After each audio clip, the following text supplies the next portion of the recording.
Bienvenue sur le podcast Liberté libérale. Je suis Aurélie, psychologue entrepreneur.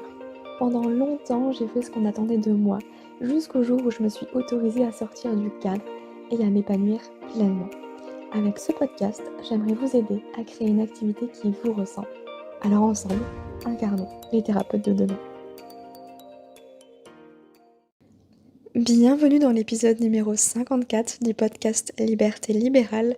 Je suis très heureuse de vous retrouver aujourd'hui pour aborder le sujet de la diversification de son activité en tant que thérapeute. Pourquoi vouloir diversifier son activité de thérapeute? C'est peut-être l'arbre qui cache la forêt.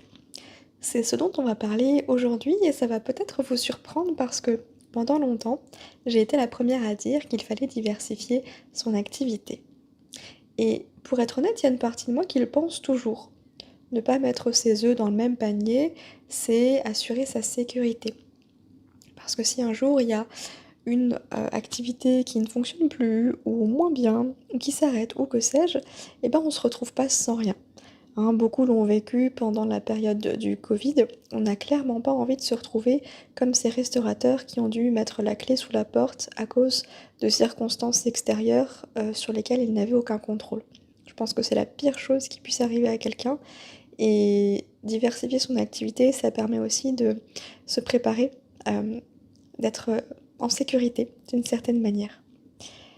Mais aujourd'hui, j'aimerais vous parler du fait de chercher à diversifier son activité pour les mauvaises raisons. C'est quoi les mauvaises raisons? Pour moi, ça va se résumer à la fuite. Et pour vous donner un exemple, on va, retomber en adolescence. On va utiliser une petite métaphore. Imaginez que, en rentrant des cours, là, vous voyez en face cette brute de Tony là, qui vous harcèle dès qu'il vous voit. Et là, il est droit devant vous.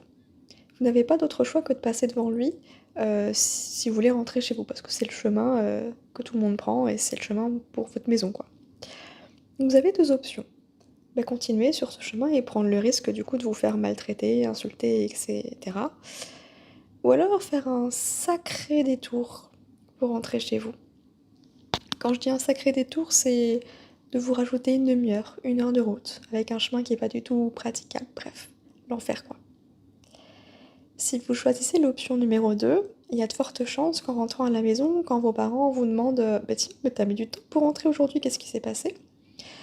Vous allez inventer une excuse, vous allez dire: «Oh j'ai voulu tester un autre chemin aujourd'hui parce que bon, vous arrêtez pas de me rabâcher qu'il faut sortir de sa zone de confort, tout ça, donc c'est ce que j'ai fait aujourd'hui».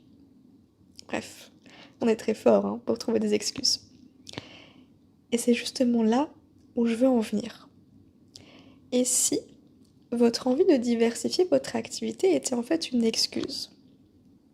Alors une excuse, c'est pas forcément quelque chose de négatif ou de mal, parce qu'un peu comme dans mon exemple, ça peut être une excuse tout à fait entendable, une excuse, qui va, nous donner, qui va nous mettre en avant, qui va nous permettre de faire bonne figure, si on peut dire.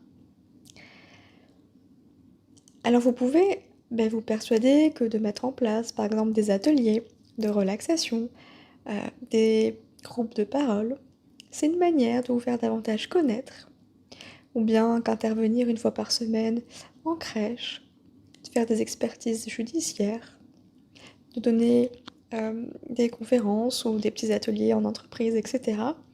Ça vous permet de toucher à d'autres domaines et du coup ça vous nourrit, ça vous permet de moins vous ennuyer, de voir plein de choses, de voir du monde et cetera. Oui, certes, c'est peut-être vrai. Et moi j'ai envie de vous demander, et si le problème était en fait ailleurs? Je m'explique. Et si, en fait, ces ateliers, c'était juste une façon de dire: «Ah, c'est tellement plus facile, léger et plaisant pour moi d'animer un atelier sur tel sujet», que ce soit la relaxation, que ce soit le sommeil des enfants, la parentalité, la confiance en soi, et cetera. C'est tellement plus facile pour moi d'animer un atelier sur ce sujet que d'accompagner les problématiques lourdes en cabinet. Et si en fait, avoir d'autres missions, en dehors de votre libéral, c'était juste un moyen de vous assurer de sortir la tête de l'eau, financièrement? Alors au fond, hein, on est bien d'accord, le résultat est le même. Mais la raison de ces de faire telle ou telle chose est bien différente. En fait, il y en a une qui est plus acceptable socialement. Alors c'est celle qu'on met en avant, hein, et on finit par s'auto-persuader que c'est vraiment ce qu'on veut. Et en vous préparant cet épisode de podcast, j'ai pris des notes et là, spontanément, il y a un truc qui me vient. À un moment donné, dans mon cabinet, j'ai voulu faire davantage de séances d'hypnose plutôt que de séances de psy, à proprement parler. Pourquoi? Bah parce que c'était tellement plus léger, tellement plus agréable pour moi de monopoliser, si je puis dire, la parole durant toute la séance, pendant que le patient écoutait, les yeux fermés, tranquillement. Ben ouais. Et si faire telle ou telle formation, c'était encore une fois une excuse? L'arbre qui cache la forêt. C'est là où je veux en venir.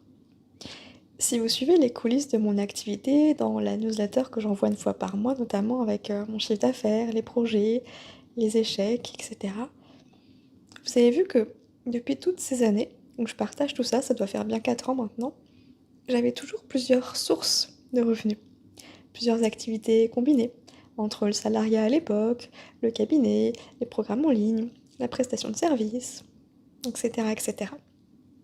Et justement, le dernier en date, c'était la prestation de service.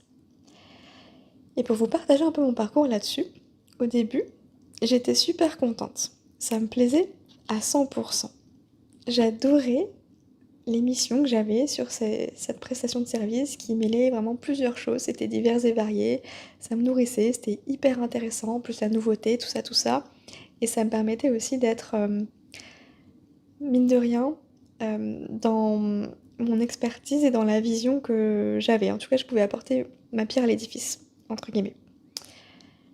Le problème, c'est que au fur et à mesure, ça me convenait de moins en moins. J'avais cette même impression qu'avec le libéral, cette fameuse fausse liberté. Vous savez, le fait de se dire ouais, mais moi je suis à mon compte, j'ai ouvert mon cabinet, etc. Je suis indépendant, je fais ce que je veux, tout ça, tout ça. Ouais, mais en attendant, t'es tributaire de la disponibilité de tes patients pour faire tes rendez-vous. Ta présence est obligatoire pour générer du chiffre d'affaires. Et là, cette fausse liberté, je l'ai à nouveau ressentie. Parce que même si je travaillais de chez moi, quand je voulais, j'avais mine de rien des rendez-vous à honorer, des réunions notamment, des deadlines à respecter, ce qui est tout à fait normal, hein, on s'entend. Mais ça devenait contraignant. Je crois que c'est vraiment le bon mot. Alors c'est clair que ça m'a assuré une sécurité financière, mais c'était pas encore ce que je voulais vraiment. Pourtant, je m'auto-persuadais que c'était super, hein, parce que du coup, c'était entre guillemets la sécurité. J'ai d'un côté cette prestat de service, et puis de l'autre, je fais mes petites activités de mon côté. C'est cool, c'est chouette. Je gère. Sauf que, au plus profond de moi, ça faisait des années que je rêvais de ne travailler que pour moi. Et il y avait toujours quelque chose qui se rajoutait, en fait. Quelque chose auquel je pouvais pas dire non. Une opportunité qu'il fallait saisir parce que c'était hyper attrayant, hyper attirant et hyper sécurisant aussi, on va pas se mentir. Mais moi, ce dont je rêvais, c'était de ne travailler que pour moi, d'avoir du temps pour me mettre à 100% sur la création, le développement, l'évolution de mon entreprise à moi. Rien qu'à moi. Mettre mon temps et mon énergie à mon service. Et aujourd'hui, c'est enfin le cas. Et chaque jour, je ne cesse de me répéter « J'adore ma vie ». Vraiment, hein. Et c'est pas dans un exercice de gratitude, tout ça, c'est juste que des fois, je me pose et je me dis « Mais j'ai tellement de chance, mais j'adore ma vie ». Je suis tellement fière d'avoir construit tout ça. Je suis tellement fière aussi d'avoir eu toutes ces expériences, ces prestations de services, ces missions, ces opportunités, parce que ça m'a tellement aidée, fait grandir, cheminer, pour en arriver là où je suis aujourd'hui. Et en fait, c'est vraiment ce que je vous souhaite de tout mon cœur. Ça veut pas dire que diversifier son activité, c'est proscrire, pas du tout, hein, c'est pas ce que je suis en train de dire. C'est plus de mettre le warning, la sonnette d'alarme, en vous demandant si votre envie là aujourd'hui de diversifier votre activité, par quoi elle est nourrie?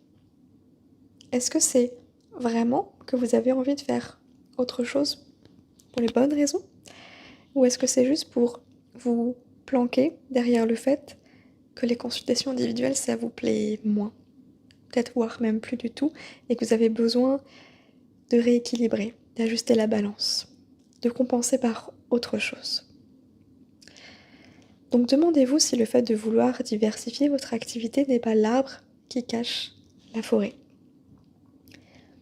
Et c'est OK en fait de se dire: «Bah si, clairement ça l'est, mais aujourd'hui je ne peux pas faire autrement et je choisis cette voie-là». L'important c'est d'en être conscient et puis d'être au clair aussi avec soi. Je ne dis pas que je ne ferai plus jamais, autre chose de mon activité parce que vous savez, peut-être, je change tout le temps.